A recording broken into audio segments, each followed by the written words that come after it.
ओम दुर्गायै नमः। आइए आरंभ करते हैं श्री देवी भागवत पुराण का अध्याय 76वां। इसमें हम सुनेंगे कामरूप तीर्थ अर्थात कामाख्या शक्तिपीठ के महात्म्य का वर्णन। श्री नारद जी बोले, प्रभो देव जगन्नाथ, आपके मुख कमल से भगवती गंगा के अतुलनीय महात्म्य को सुनकर मैं पवित्र हो गया हूँ, इसमें कोई संदेह नहीं है। पुनः आपसे कामरूप तीर्थ का महात्म्य अत्यंत विस्तार पूर्वक सुनना चाहता हूँ। अब आप उसे सुनाएं। श्री महादेव जी बोले, मुनिश्रेष्ठ आप सावधान होकर सुनिए।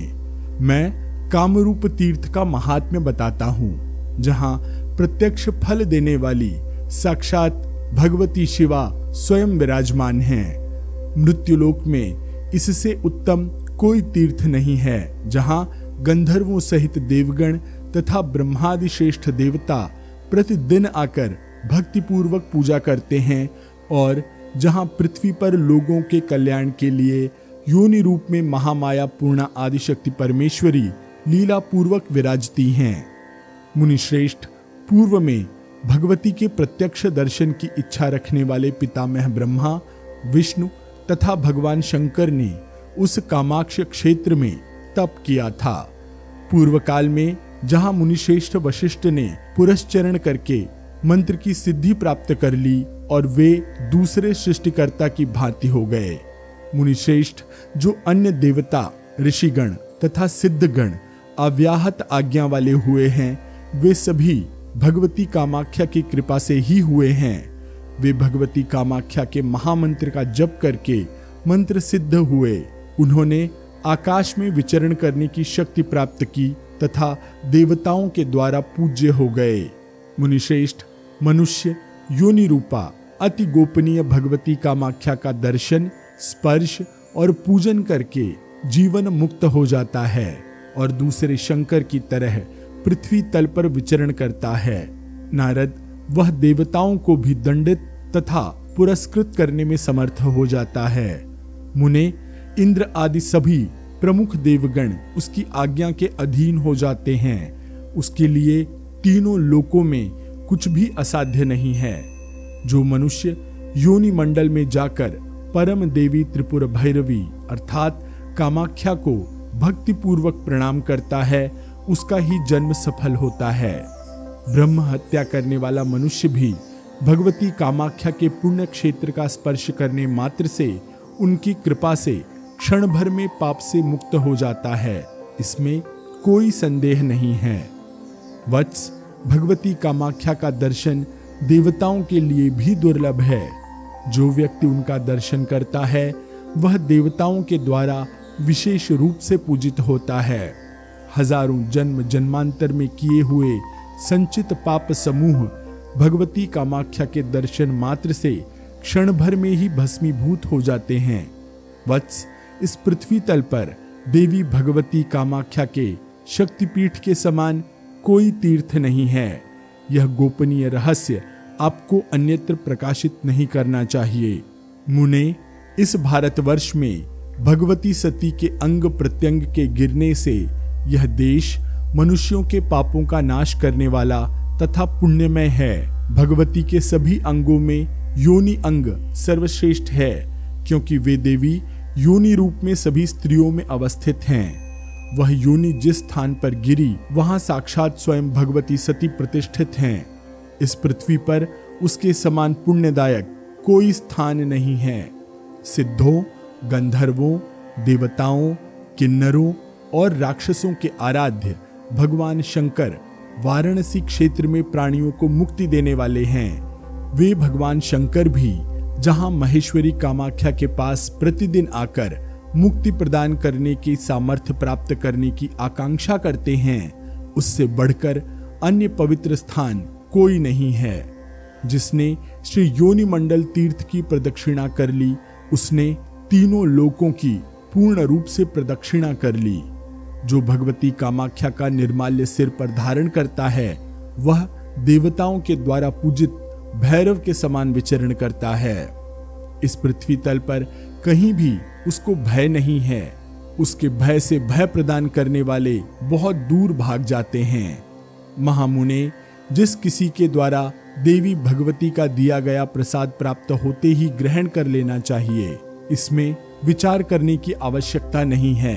मुने, उत्तम वर्ण का व्यक्ति भी निम्न वर्ण के व्यक्ति से प्राप्त भगवती के प्रसाद को भक्ति पूर्वक सिर से प्रणाम करके उसे ग्रहण कर लेता है तो वह भगवती की कृपा से तत्क्षण ऐश्वर्य और मुक्ति प्राप्त कर लेता है। अपने पितरों की तृप्ति की इच्छा से जिसने उस शक्तिपीठ में श्राद्ध किया, उसने मानो 1000 वर्षों तक गया श्राद्ध कर लिया, इसमें कोई संदेह नहीं है। जो जितेंद्रिय उत्तम साधक ब्रह्मपुत्र नद में स्नान करके भगवती के मंत्र का पुरस्चरण करता है, उसका मंत्र निश्चित ही सिद्ध हो जाता है। वह अमोघ आज्ञा वाला होकर दूसरे भगवान शंकर के समान हो जाता है और उनके अनुग्रह से पृथ्वी पर चलने वाला आकाशचारी हो जाता है। भगवती कामाख्या के शक्तिपीठ के मंत्र जपने वाले व्यक्ति को अज्ञानवश भी पुरस्चरण की विधि में काल आदि मुहूर्त का विचार नहीं करना चाहिए। यदि वह ऐसा विचार करता है तो नरक में जाता है। शक्तिपीठ में भगवती भैरवी का मंत्र जपने वालों को सुर तत्व, इंद्र तत्व, ब्रह्म तत्व, शिव तत्व अथवा विष्णु तत्व सुलभता से प्राप्त हो जाता है। कार्तवीर्य को मारने की इच्छा से जमदग्नि ऋषि के पुत्र परशुराम ने उन्हीं भगवती कामाख्या के शक्तिपीठ में पुरस्चरण करके साक्षात विष्णु रूपता को प्राप्त किया था। उसी प्रकार पुरस्चरण विधि से जो अन्य लोग पृथ्वी पर भगवती कामाख्या के शक्तिपीठ में मंत्र जपते हैं, वे अंत में देवी भगवती की सारूप्य मुक्ति प्राप्त करते हैं। मुनिश्रेष्ठ, कामाख्या सर्वश्रेष्ठ तीर्थ है, कामाख्या सर्वश्रेष्ठ तपस्या है, कामाख्या सर्वश्रेष्ठ धर्म है, कामाख्या परम गति है, कामाख्या सर्वश्रेष्ठ धन है तथा कामाख्या परम पद है। इस प्रकार की भावना करने वाले मनुष्य का पुनर्जन्म नहीं होता। जिस मनुष्य के अनेक सहस्त्र जन्मों के संचित महान पुण्य होते हैं, उसी को भगवती का दर्शन होता है। मुने, जिस प्रकार देवी लोक अन्य लोकों के लिए दुर्लभ कहा जाता है, उसी प्रकार भगवती कामाख्या का श्री कामरूप नामक शक्तिपीठ तीर्थ देवताओं के लिए भी दुर्लभ है। इस प्रकार कामाख्या महात्म्य वर्णन नामक 76वां अध्याय पूर्ण हुआ। आइए आरंभ करते हैं अध्याय 77वां। इसमें हम सुनेंगे कामरूप तीर्थ में प्रतिष्ठित 10 महाविद्याओं का वर्णन तथा कामाख्या कवच। श्री नारद जी बोले, महेश्वर, कामरूप महाक्षेत्र में 10 महाविद्याओं की अधिष्ठात्री देवी महेश्वरी कौन है, उनके विषय में हमें बताइए। श्री महादेव जी बोले, मुनि श्रेष्ठ, साधकों के हित संपादन के लिए जप और पूजा का फल प्रदान करने वाली ये 10 महाविद्याएं इस शक्तिपीठ में स्थित हैं। महामते, भगवती कामाख्या ही स्वयं आदिशक्ति सनातनी देवी कालिका हैं। उनके बगल में अन्य 9 महाविद्याएं प्रतिष्ठित हैं। सर्व विद्यात्मिका काली ही कामाख्या रूपिणी हैं। उस शक्तिपीठ में उनकी तथा अपने इष्ट देवता की पूजा करके भक्ति पूर्वक जो इष्ट मंत्र का जाप करता है, उसका मंत्र सिद्ध हो जाता है। जो रक्त वस्त्र धारण करने वाली, 3 भयंकर नेत्रों से सुशोभित, 4 भुजाओं और विकराल दंत वाली तथा प्रलयकालीन मेघों की आभा से सुशोभित हैं, जो मणि सिंहासन पर विराजमान हैं और सिंह, प्रेत तथा कमल पर आसीन हैं, ऐसी परमेश्वरी महाकालिका भगवती कामाख्या का ध्यान करने वाले भक्तों के लिए भगवती का वाहन सिंह विष्णु रूप, शव शिव रूप तथा कमल ब्रह्म स्वरूप हो जाता है। लपलपाती जिह्वा वाली, अत्यंत घोर स्वरूपिणी, स्वर्ण किरीट से प्रकाशित, बहुमूल्य मणि माणिक्य से जटित, उत्तम आभूषणों से अलंकृत तथा सृष्टि पालन संहार करने वाली जगत धात्री कामाख्या की सदा उपासना करनी चाहिए।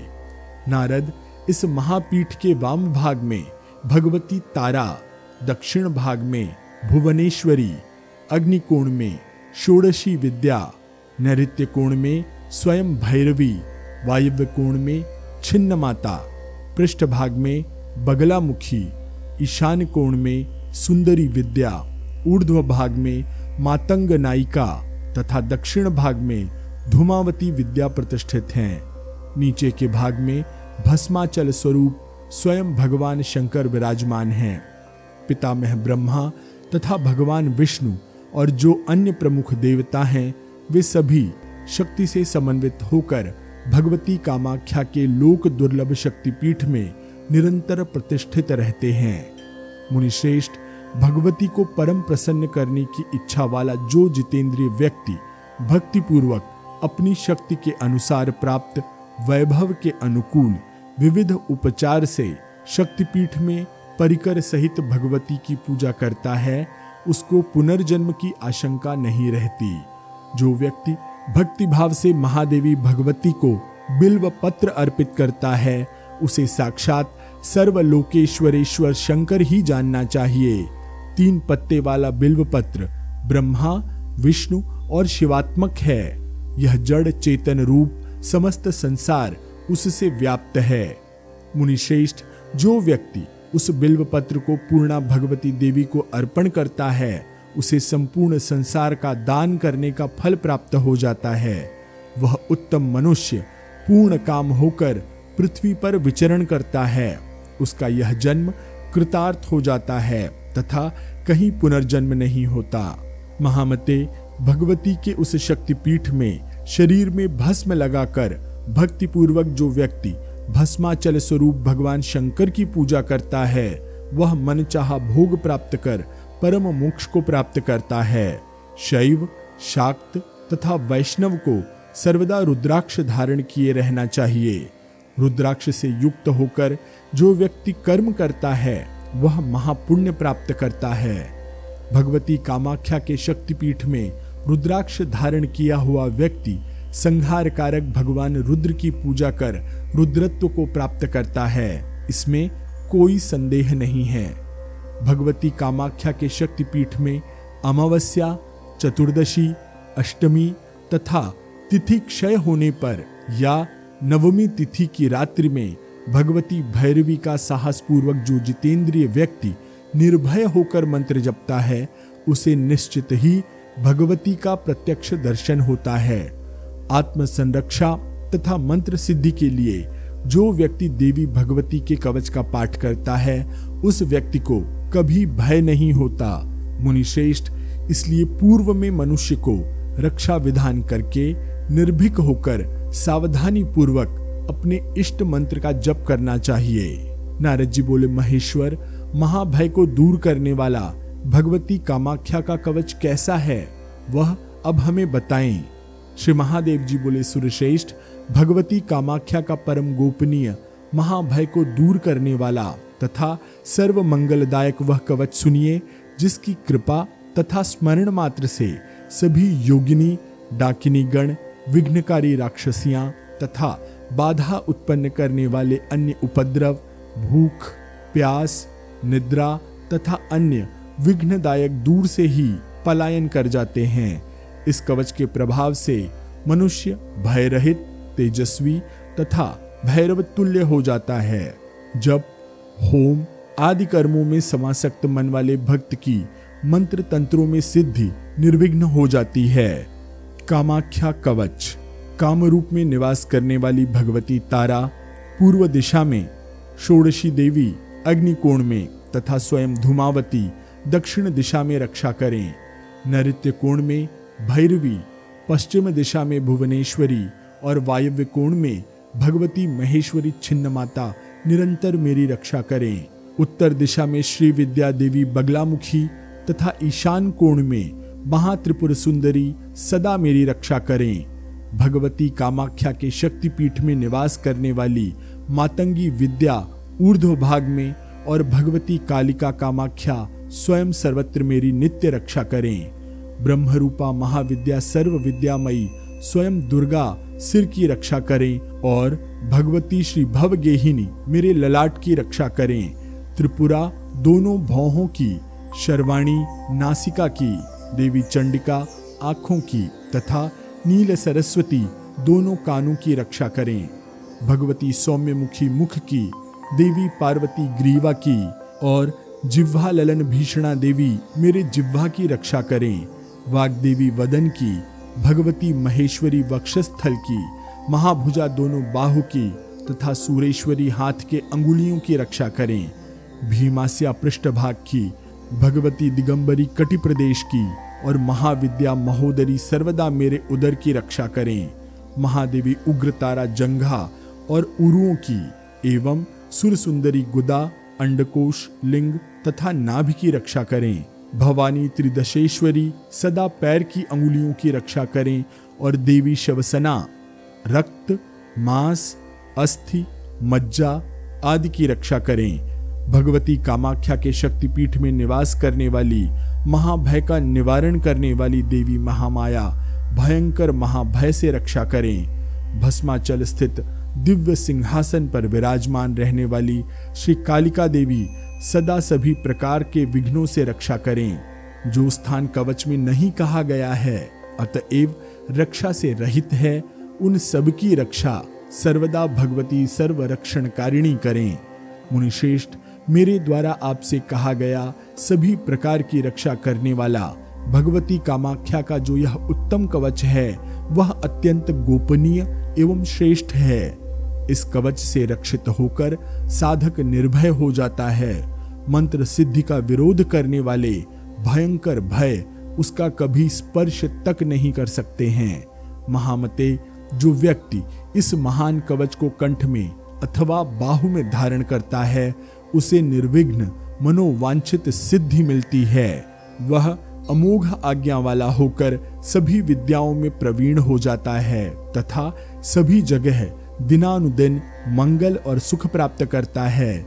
जो जितेंद्रिय व्यक्ति इस अद्भुत कवच का पाठ करता है वह भगवती के दिव्य धाम को जाता है। यह सत्य है, सत्य है, इसमें संशय नहीं है। इस प्रकार श्री महाकामाख्या कवच वर्णन नामक 77वां अध्याय पूर्ण हुआ। आइए आरंभ करते हैं अध्याय 78वां। इसमें हम सुनेंगे कामाख्या देवी तथा सदाशिव भगवान शंकर की उपासना का विशेष महत्व, बिल्वपत्र तथा बिल्व वृक्ष की महिमा एवं कामाख्या पीठ का महात्म्य। श्री महादेव जी बोले, वहां भगवती कामाख्या के शक्तिपीठ में जो व्यक्ति वैशाख की तृतीया तिथि को भगवती चंडिका की पूजा करके उनके श्रेष्ठ मंत्र का जाप करता है उसको करोड़ों गुना अधिक पुण्य प्राप्त होता है तथा उसका पुनर्जन्म नहीं होता। चतुर्दशी तिथि को शिवरात्रि के दिन रात्रि में मुझ शंकर की पूजा करके देवताओं के लिए भी दुर्लभ सर्व तीर्थ स्वरूप भगवती कामाख्या के उस शक्तिपीठ में उपवास करके सावधान होकर मनुष्यों को प्रत्येक प्रहर में सदा वहां स्थित रहकर परम भक्ति पूर्वक देवी की पूजा करनी चाहिए। ऐसा करने से वह सैकड़ों अश्वमेध यज्ञ करने के समान महापुण्य प्राप्त करता है और काशी में स्नान दान आदि जन्य जो फल प्राप्त होता है वह कामाख्या पीठ में शिवरात्रि के पूजन से प्राप्त हो जाता है। मुनिश्रेष्ठ, कुरुक्षेत्र में करोड़ों गायों का दान करने से जो फल होता है उससे अधिक फल उसे प्राप्त हो जाता है। भक्ति पूर्वक जो व्यक्ति मुझे एक बिल्व पत्र प्रदान करता है वह उत्तम मुक्ति को प्राप्त करता है। यह सत्य है, सत्य है, इसमें कोई संदेह नहीं है। महामुने, हजारों स्वर्ण पुष्पों के अर्पण करने से, मणिमाणिक्य के समूहों का अर्पण करने से तथा मूल्यवान रत्नों के द्वारा पूजा करने से मुझे वैसी प्रसन्नता नहीं होती जैसी बिल्वपत्र चढ़ाने से होती है। बिल्व वृक्ष के नीचे लोक कल्याणकारी भगवान शंकर की पूजा करके मनुष्य श्रेष्ठ सुरतत्व प्राप्त करता है और उससे उसका वियोग नहीं होता। बिल्व वृक्ष के मूल में उत्तमोत्तम तीर्थों का वास होता है। वहां भगवान शंकर की पूजा करने से महापातक का नाश होता है। सभी लोकों के कल्याण के लिए सर्वलोकेश्वरेश्वर ब्रह्मरूप साक्षात रुद्र बिल्व वृक्ष के रूप में पृथ्वी पर प्रतिष्ठित हैं। मुनिश्रेष्ठ, इसलिए बिल्व वृक्ष का मूल महापातक का नाश करने वाला तथा सभी तीर्थों में उत्तम है। महामते नारद, गंगा, काशी, गया तीर्थ, प्रयाग, कुरुक्षेत्र, यमुना, सरस्वती, गोदावरी, नर्मदा तथा अन्य उत्तम तीर्थ सदा बिल्व वृक्ष के मूल में सन्निहित रहते हैं, ऐसा जानना चाहिए। वहां जो देव तथा पितृकर्म विधि विधान पूर्वक किया जाता है वह निश्चित ही करोड़ों जन्मों तक अक्षय रहता है, ऐसा जानना चाहिए। जो मनुष्य बिल्व वृक्ष के नीचे देह त्याग करता है वह परम आनंद तथा ब्रह्मादि देवताओं के लिए भी दुर्लभ पद प्राप्त करता है। यह बिल्व वृक्ष पुण्यतम, श्रेष्ठतम तथा भगवान शंकर के लिए सदा प्रीतिकारक है। इसलिए 3 पत्तों वाले बिल्व पत्र से भगवान शंकर की पूजा करके मनुष्य संसार के बंधनों से मुक्त हो जाता है। बिल्व फल भगवान शंकर के लिए परम आनंददायक है, जिसे समर्पित कर मनुष्य सद्यः महापुण्य प्राप्त कर लेता है। मुने, बिल्व के पत्र तथा फल अन्यत्र जहाँ कहीं भी भगवान शिव के लिए महाप्रीतिकर होते हैं, किंतु पुण्य क्षेत्र में काम रूप में इन्हें विशेष रूप से प्रीतिदायक जानना चाहिए।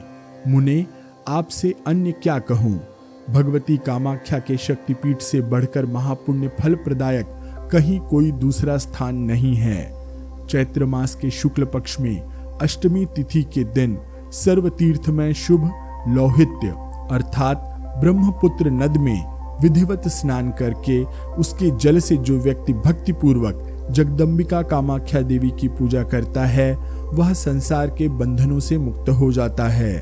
महादेवी का योनिपीठ सर्व तीर्थ स्वरूप सभी तीर्थों में श्रेष्ठ तथा सभी देवताओं के लिए भी दुर्लभ स्थान है।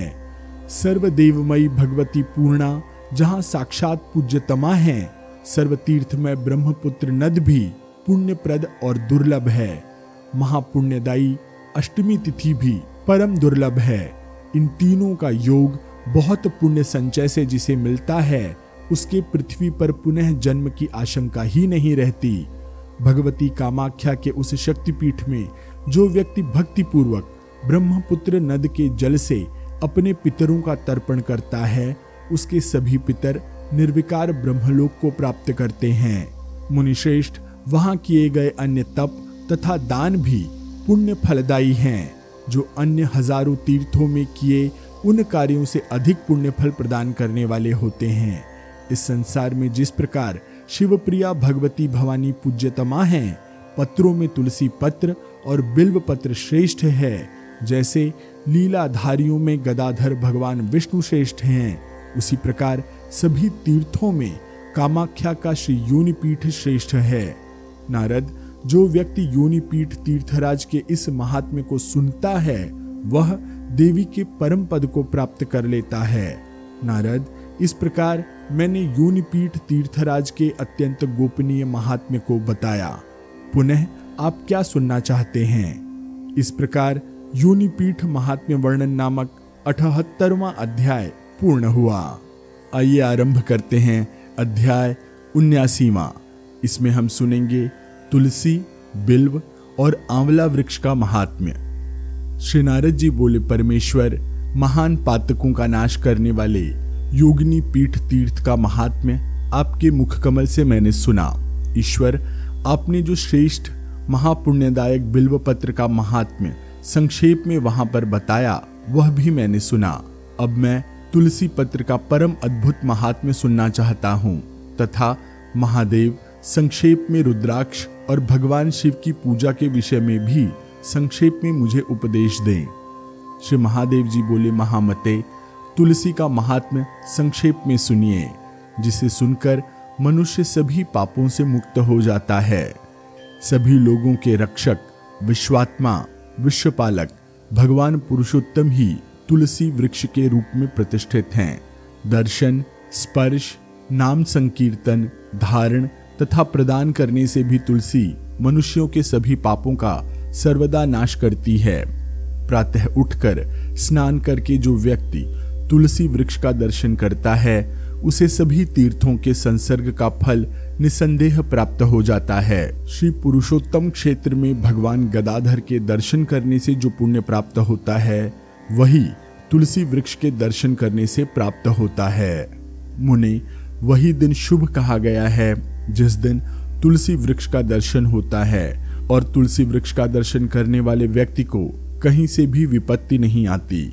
मुनिश्रेष्ठ, जन्म जन्मांतर का किया अनंत निंदित पाप भी तुलसी वृक्ष के दर्शन मात्र से नष्ट हो जाता है। पवित्र अथवा अपवित्र किसी भी स्थिति में जो व्यक्ति तुलसी पत्र का स्पर्श कर लेता है वह सभी पापों से मुक्त होकर उसी क्षण शुद्ध हो जाता है तथा अंत में देवों के लिए भी दुर्लभ विष्णु पद को प्राप्त करता है। तुलसी का स्पर्श करना ही मुक्ति है और वही परम व्रत है। मुनिश्रेष्ठ, जिस व्यक्ति ने तुलसी वृक्ष की प्रदक्षिणा कर ली उसने साक्षात भगवान विष्णु की प्रदक्षिणा कर ली, इसमें कोई संदेह नहीं है। जो मानव श्रेष्ठ भक्ति पूर्वक तुलसी को प्रणाम करता है वह भगवान विष्णु के सायुज्य को प्राप्त करता है और पुनः पृथ्वी पर उसका जन्म नहीं होता। मुनिश्रेष्ठ, जहाँ तुलसी कानन है वहाँ लक्ष्मी और सरस्वती के साथ भगवान जनार्दन प्रसन्नता पूर्वक विराजमान रहते हैं। जहाँ सर्वदेव में जगन्नाथ भगवान विष्णु रहते हैं वहीं रुद्राक्ष के सहित मैं तथा पितामह ब्रह्मा सावित्री के साथ रहते हैं। मुने, इसलिए वह उत्तम स्थान देवताओं के लिए भी दुर्लभ है। उस तुलसी के श्रेष्ठ स्थान में जो जाता है वह भगवान विष्णु के वैकुंठ धाम को प्राप्त करता है। जो व्यक्ति स्नान करके उस पापनाशक क्षेत्र का मार्जन करता है वह भी पाप से मुक्त होकर स्वर्गलोक में जाता है। मुनिश्रेष्ठ, जो व्यक्ति तुलसी वृक्ष के मूल की मिट्टी से ललाट, कंठ और दोनों कान, दोनों हाथ, स्तन, मस्तक, पीठ, दोनों बगल तथा नाभि पर उत्तम तिलक लगाता है उस पुण्यात्मा को श्रेष्ठ वैष्णव समझना चाहिए। जो व्यक्ति तुलसी मंजरी से भगवान विष्णु का पूजन करता है उसे भी सभी पापों से रहित श्रेष्ठ वैष्णव कहा गया है। जो व्यक्ति वैशाख, कार्तिक तथा माघ मास में प्रातः काल स्नान कर परमात्मा सूरेश्वर भगवान विष्णु को विधि विधान से तुलसी पत्र अर्पित करता है उसका पुण्य फल अनंत कहा गया है। 10,000 गायें दान करने तथा सैकड़ों वाजपेयी यज्ञ करने से जो फल प्राप्त होता है वही फल कार्तिक मास में तुलसी के पत्तों तथा तुलसी मंजरी से भगवान विष्णु का पूजन करने से प्राप्त होता है। जो तुलसी कानन में भगवान विष्णु की पूजा करता है वह महाक्षेत्र भगवती कामाख्या के शक्तिपीठ में की गई पूजा का फल प्राप्त करता है। बुद्धिमान व्यक्ति को तुलसी पत्र रहित कोई पुण्य कार्य नहीं करना चाहिए। यदि कोई करता है तो उस कर्म का संपूर्ण फल उसे नहीं प्राप्त होता। तुलसी पत्र से रहित संध्या वंदन कालातीत संध्या की तरह निष्फल हो जाता है। तुलसी कानन के मध्य में तृणों अथवा वल्कल वृंदों से भी भगवान विष्णु के मंदिर का निर्माण कर जो उसमें भगवान विष्णु को स्थापित करता है तथा उनकी भक्ति में निरंतर लगा रहता है वह भगवान विष्णु के साम्य अर्थात सारूप्य मुक्ति को प्राप्त करता है। जो व्यक्ति तुलसी वृक्ष को भगवान विष्णु के रूप में समझकर 3 प्रकार शरीर, मन और वाणी से उन्हें प्रणाम करता है वह भगवान विष्णु के साम्य अर्थात सारूप्य मुक्ति को प्राप्त करता है। सुरासुर जगत गुरु देव देवेश, आपको नमस्कार है। अनघ, इस भयावह संसार से मेरी रक्षा कीजिए, आपको नमस्कार है। महामते, जो व्यक्ति बुद्धिपूर्वक 3 बार अथवा 7 बार प्रदक्षिणा करके संसार से उद्धार करने वाली भगवती तुलसी को इस मंत्र से भक्तिपूर्वक प्रणाम करता है वह घोर संकट से मुक्त हो जाता है। तीनों लोकों के उद्धार में तत्पर शिवे जिस तरह साक्षात गंगा सभी नदियों में श्रेष्ठ है उसी तरह तीनों लोकों को पवित्र करने के लिए वृक्षों में साक्षात तुलसी स्वरूपिणी आप श्रेष्ठ हैं। तुलसी, आप ब्रह्मा, विष्णु आदि प्रमुख देवताओं के द्वारा पूर्व में पूजित हुई हैं। आप विश्व को पवित्र करने हेतु पृथ्वी पर उत्पन्न हुई हैं। विश्व की एकमात्र वंदनीया आपको मैं नमस्कार करता हूँ, आप प्रसन्न हो। मुनिश्रेष्ठ, इस प्रकार जो व्यक्ति तुलसी को प्रतिदिन प्रणाम करता है वह जहाँ कहीं भी स्थित है भगवती तुलसी उसकी सभी कामनाओं को पूर्ण करती हैं। भगवती तुलसी सभी देवताओं की परम प्रसन्नता को बढ़ाने वाली हैं। जहाँ तुलसी वन होता है वहाँ देवताओं का वास होता है और पितृगण परम प्रीति पूर्वक तुलसी वन में निवास करते हैं। पितृ देवार्चन आदि कार्यों में तुलसी पत्र अवश्य प्रदान करना चाहिए। इन कार्यों में तुलसी पत्र न देने पर मनुष्य उस कर्म का सम्यक फल प्राप्त नहीं करते। महामते, लोक मुक्तिदा भगवती तुलसी को त्रिलोकीनाथ भगवान विष्णु सभी देवी देवताओं और विशेष रूप से पितृगणों के लिए परम प्रसन्नता देने वाली समझना चाहिए। इसलिए देव तथा पितृ कार्यों में तुलसी पत्र अवश्य समर्पित करना चाहिए। जहाँ तुलसी वृक्ष स्थित है वहाँ सभी तीर्थों के साथ साक्षात भगवती गंगा सदा निवास करती हैं। मुनिश्रेष्ठ, इसलिए तुलसी वृक्ष के निकट देह त्याग करने वाले मनुष्य को वही फल प्राप्त होता है जो गंगा में देह त्याग करने का होता है। यदि अत्यंत भाग्यावशात आंवले का वृक्ष भी वहां पर स्थित हो तो वह स्थान बहुत अधिक पुण्य प्रदान करने वाला समझना चाहिए। महामते, देहधारियों का यदि उस स्थल पर अज्ञान से भी देह त्याग हो जाता है तो उनकी मुक्ति हो जाती है।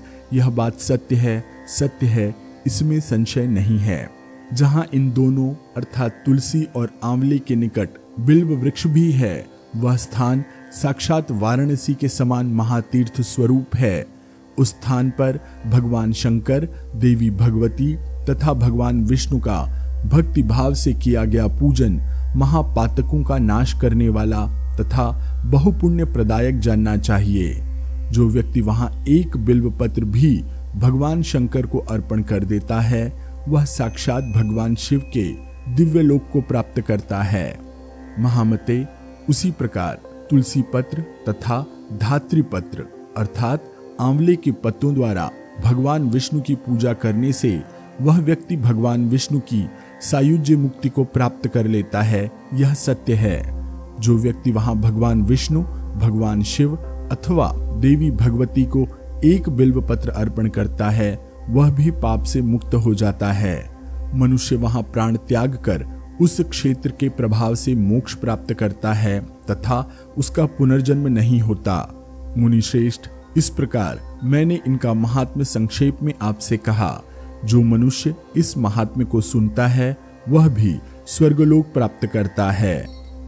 इस प्रकार आमलक बिल्व संयोग कथन नामक 79वां अध्याय पूर्ण हुआ। आइए आरंभ करते हैं अध्याय 80वां। इसमें हम सुनेंगे रुद्राक्ष का महात्म्य तथा उसके धारण करने का फल। श्री महादेव जी बोले, मुनिश्रेष्ठ, अब मैं रुद्राक्ष की महिमा तथा उसके परम पवित्र और गोपनीय आख्यान का संक्षेप में वर्णन कर रहा हूं। आप ध्यान से सुनिए। रुद्राक्ष का फल अंगों में धारण करने से वह सभी मनुष्यों के सैकड़ों जन्मों के अर्जित पाप समूहों का विनाश कर देता है। नारद अभिमान पूर्वक अथवा अज्ञान से गुरु, देवताओं, महात्माओं तथा द्विजातियों को प्रणाम न करने से उत्पन्न हुए करोड़ों पूर्व जन्मों का जो पाप संचित रहता है वह सिर पर रुद्राक्ष धारण करने से नष्ट हो जाता है।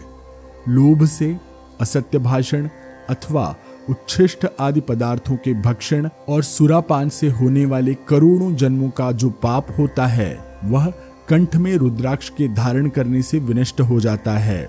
नारद, दूसरों के धन का हरण करने, दूसरों के शरीर पर अत्याधिक चोट पहुंचाने, अस्पृश्य पदार्थों का स्पर्श करने तथा निंदित वस्तुओं को ग्रहण करने से करोड़ों पूर्व जन्मों का जो पाप संचित रहता है वह पाप हाथ में रुद्राक्ष धारण करने से नष्ट हो जाता है।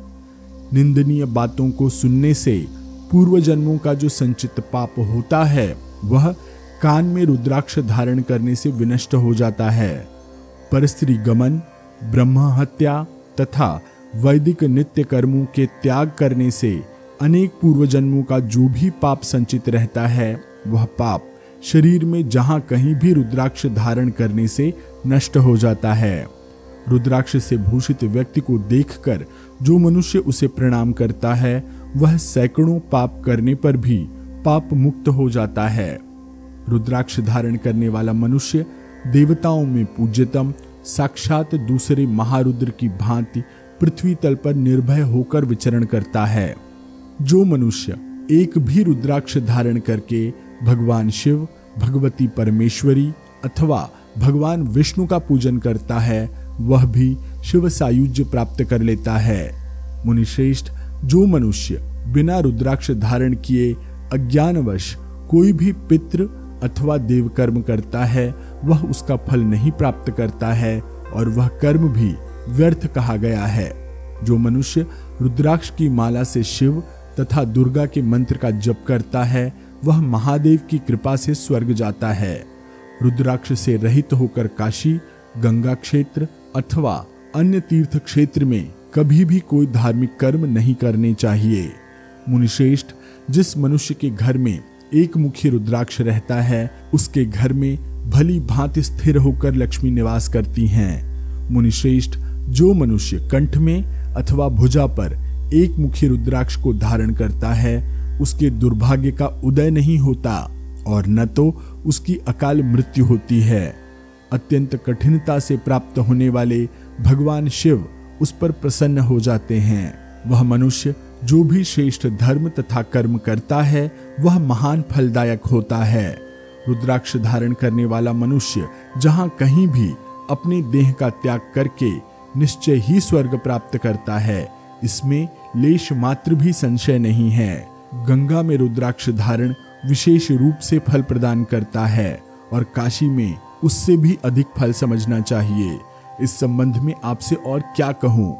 मुनिश्रेष्ठ, इस प्रकार मैंने आपसे महापातकों का नाश करने वाले तथा कल्याणकारी रुद्राक्ष महात्म्य का संक्षेप में वर्णन किया। जो मनुष्य भक्तिपूर्वक इस महात्म्य का पाठ अथवा श्रवण करता है, वह देवताओं के लिए भी दुर्लभ शिव पद प्राप्त कर लेता है। जो मनुष्य निराहार रहकर बिल्व वृक्ष के नीचे चतुर्दशी के दिन इसका पाठ करता है, वह सैकड़ों जन्मों के अर्जित महापापों से मुक्त हो जाता है। मुनिश्रेष्ठ, जो मनुष्य शिवरात्रि चतुर्दशी के दिन भगवान शिव की सन्निधि में गंगा, कुरुक्षेत्र, काशी, सेतुबंध रामेश्वर तथा महातीर्थ गंगा सागर संगम में इसका पाठ करता है, वह समस्त पापों से मुक्त होकर रुद्रलोक प्राप्त करता है। इस प्रकार रुद्राक्ष महात्म्य नामक 80वां अध्याय पूर्ण हुआ। आइए आरंभ करते हैं श्री देवी भागवत पुराण का अध्याय 81वां। इसमें हम सुनेंगे कलयुग के मानवों का स्वभाव तथा भगवान शंकर की उपासना और शिव नाम संकीर्तन की महिमा। श्री महादेव जी बोले, वत्स, भगवान शंकर की पूजा का महात्म्य मुझसे भक्तिभाव तथा ध्यान पूर्वक संक्षेप में सुनिए। कलयुग में सभी मानव सदा धर्महीन, पापाचारी तथा सत्य धर्म से परान्मुख हो जाएंगे। वे नित्य पराई स्त्रियों में आसक्त, दूसरे से ईर्ष्या करने वाले, दूसरों की निंदा में लगे हुए तथा दूसरे के धन का अपहरण करने वाले होंगे। कलयुग में वे सदा गुरु भक्ति विहीन, गुरु की निंदा पारायण, अपने अपने कर्म से विमुख तथा धन के लोभी होंगे। सभी द्विज सदा शूद्र की तरह आचरण करने वाले, वेद, तप तथा योगाभ्यास से रहित हो जाएंगे। वत्स, कलयुग में मनुष्य शिष्णोदर पारायण अर्थात कामुक और उदर पूर्ति में संलग्न हो जाएंगे। सभी स्त्रियां पति भक्ति विहीन होंगी। वे प्रायः भ्रष्ट तथा अपनी सास से द्वेष करने वाली होंगी। पृथ्वी पर बहुत थोड़ा अन्न उत्पन्न होगा और लोग अन्न विहीन हो जाएंगे। कर ग्रहण में निरंतर संलग्न राजा लोग मलेच्छ हो जाएंगे। सदा सज्जनों की हानि होगी तथा दुर्जनों की उन्नति होगी। मुनिश्रेष्ठ, इस प्रकार के घोर कलयुग में भगवान शिव का पूजन पाप बुद्धि मनुष्यों के लिए भी मुक्ति प्रदान करने वाला होगा। जो व्यक्ति शिव शक्ति स्वरूप भगवान शंकर के पार्थिव लिंग का निर्माण करके संयतेंद्रिय होकर उसका पूजन करता है, उसे कली बाधा नहीं पहुंचाता। मुनिश्रेष्ठ, मैं यह ध्रुव सत्य कहता हूं कि इस कलयुग में थोड़े से साधनों से भी संपन्न होने वाले भगवान शंकर के पूजन के अतिरिक्त अन्य कोई उपाय नहीं है। मिट्टी की मूर्ति, बिल्व पत्र से पूजा, बिना प्रयत्न से साध्य मुख का वाद्य अर्थात गाल बजाना और इन सब से प्राप्त होने वाला फल है भगवान शिव का सायुज्य मुक्ति लाभ। इसलिए अकिंचन भक्त के लिए भगवान विश्वनाथ ही एकमात्र देवता हैं। इस कलयुग में भगवान शिव की आराधना के समान कोई सत्कर्म नहीं है। शाक्त, वैष्णव अथवा शैवों को पूर्व में भगवान शंकर की पूजा करके तब भक्तिपूर्वक अपने इष्ट देवताओं की पूजा करनी चाहिए। नारद, प्रारंभ में बिल्व पत्रों से शिवलिंग की पूजा करनी चाहिए, क्योंकि भगवान शिव की पूजा के बिना किया हुआ सभी कर्म शूद्र के द्वारा अनुष्ठित कर्म के समान हो जाता है। जो पापी मनुष्य अहंकार अथवा अज्ञान से इस कर्म का उल्लंघन करता है, उसका अधः पतन हो जाता है और उसकी पूजा निष्फल हो जाती है। जो सर्वलोकेश्वरेश्वर भगवान महादेव का पूजन करता है, उसकी सारूप्य मुक्ति हो जाती है तथा उसका पुनर्जन्म नहीं होता। जो मनुष्य सद्भक्ति पूर्वक सर्वदेवमय भगवान शिव की पूजा करता है, वह सभी पापों से मुक्त होकर शिवलोक प्राप्त करता है। जो मानव श्रेष्ठ भगवान शंकर को पाद्य समर्पित करता है, वह भी पाप से मुक्त होकर स्वर्गलोक प्राप्त करता है। मुने, भगवान शंभु को अर्घ्यादि जो कुछ पूजनोपचार समर्पित किए जाते हैं, वे सब शिवलिंग के ऊपर भी थोड़े थोड़े चढ़ाने चाहिए। महाबुद्धे, भगवान शंकर का निर्माल्य और प्रसाद अग्राह्य हो जाता है, उसका भक्षण नहीं करना चाहिए। विष्णु भगवान का प्रसाद ग्राह्य होता है, अन्य का नहीं। उसे ग्रहण करने से वह भगवान विष्णु का कोपभाजन होता है। शालग्राम शिला के स्पर्श से वह निर्माल्य भी ग्राह्य हो जाता है तथा अनादिलिंगों अर्थात ज्योतिर्लिंगों आदि स्वयंभू लिंगों का निर्माल्य ग्रहण कर व्यक्ति शिव सायुज्य को प्राप्त करता है। मनुष्य भगवान शिव का प्रसाद भक्षण करे और स्वयं शिवलोक को प्राप्त करे। नारद, जो व्यक्ति भक्ति भाव पूर्वक अथवा भक्ति भाव रहित भी भगवान शंकर की पूजा करता है, वह यमदंड के दंड का भागी नहीं होता। यह सत्य है, इसमें कोई संदेह नहीं है। भगवान शंकर के लिंग का अर्चन करके मानव श्रेष्ठ आरोग्य, अतुल आनंद, संतति तथा पुष्टि की वृद्धि को प्राप्त करता है। मुने, जो व्यक्ति भगवान शंकर की सन्निधि में भक्ति पूर्वक नृत्य करता है, वह दिव्य शिवलोक को प्राप्त कर दीर्घ काल तक आनंद मग्न रहता है। जो मानव भगवान शंकर की सन्निधि में गीत वाद्य से सेवा करता है, वह भगवान शंकर के समीप रहकर उनके प्रमथों का स्वामी हो जाता है। मुने, जिस देश में भगवान शिव की पूजा एवं भक्ति में पारायण मनुष्य निवास करते हैं, गंगा विहीन होते हुए भी वह देश पुण्यतम कहा जाता है। जो व्यक्ति बिल्व वृक्ष के मूल में भक्ति पूर्वक भगवान शंकर का पूजन करता है, वह निश्चित रूप से हजारों अश्वमेध यज्ञ करने के समान फल प्राप्त करता है। जो व्यक्ति भगवती गंगा में भगवान शंकर का बिल्वपत्र से पूजा करता है, सैकड़ों पाप करने वाला होने पर भी वह मुक्ति को प्राप्त कर लेता है। जो श्रेष्ठ व्यक्ति काशी में अनिच्छा से भी भगवान शंकर की पूजा करता है, उसे अंत में स्वयं भगवान महेश्वर मुक्ति प्रदान कर देते हैं। पवित्र भारतवर्ष में जो पुण्य क्षेत्र है, वहां भगवान विश्वेश्वर की पूजा करके मनुष्य पुनर्जन्म का भागी नहीं होता। हिमालय के दक्षिण भाग में गंगा सागर संगम तक जितना भी पवित्र देश है, वह सभी मनोरथों को पूर्ण करने वाला है। मुने, इस देश में भगवान शंकर के पूजन के समान कोई श्रेष्ठ कर्म नहीं है, जो महापाप को हरने वाला, पुण्यदायी तथा सभी प्रकार की आपत्तियों का निवारण करने वाला है।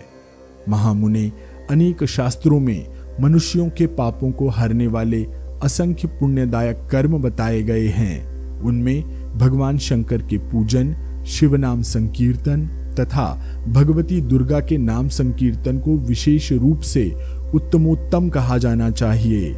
भगवती दुर्गा का पूजन एवं उसी प्रकार भगवान राम के नाम का जप, संकीर्तन तथा उनके गुणों के श्रवण और तीर्थों में भ्रमण को कलिकाल में पाप नाश का श्रेष्ठ उपाय जानना चाहिए। जो व्यक्ति भगवान शंभु के नामों को स्मरण कर वेद तथा शास्त्रों में बताए गए कर्म करता है, उसका किया हुआ कर्म अक्षयतम हो जाता है। शिव, विश्वनाथ, विश्वेश हर गौरीपति आप प्रसन्न हो। इस प्रकार जो व्यक्ति एक बार भी कहता है, उसकी रक्षा के लिए उसके पीछे अपने प्रमथ गणों के साथ वेग पूर्वक शूलपाणी भगवान शिव शूल लेकर स्वयं दौड़ पड़ते हैं। महामते, सैकड़ों पाप करने वाला मनुष्य भी शिव नाम का स्मरण करते हुए शरीर को त्याग करके साक्षात शिव सायुज्य प्राप्त कर लेता है।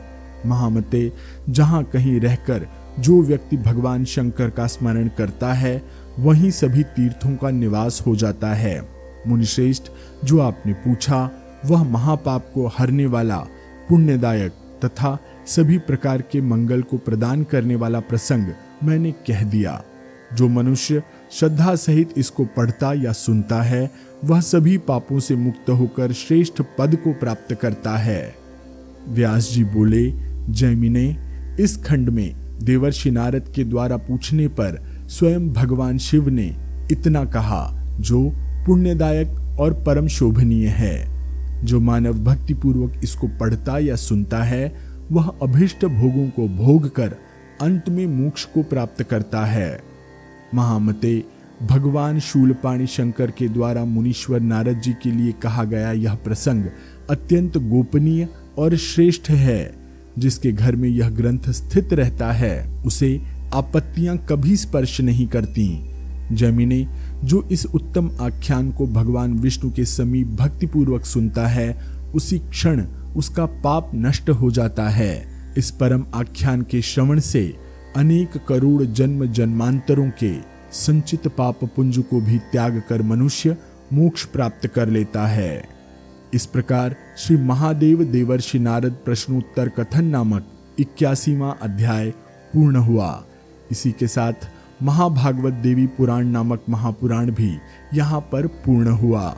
आपको हमारी यह प्रस्तुति कैसी लगी, अपने कमेंट्स में हमें जरूर बताइएगा। मैं आशीष पी मिश्रा आपसे आज्ञा लेता हूँ। ओम दुर्गायै नमः।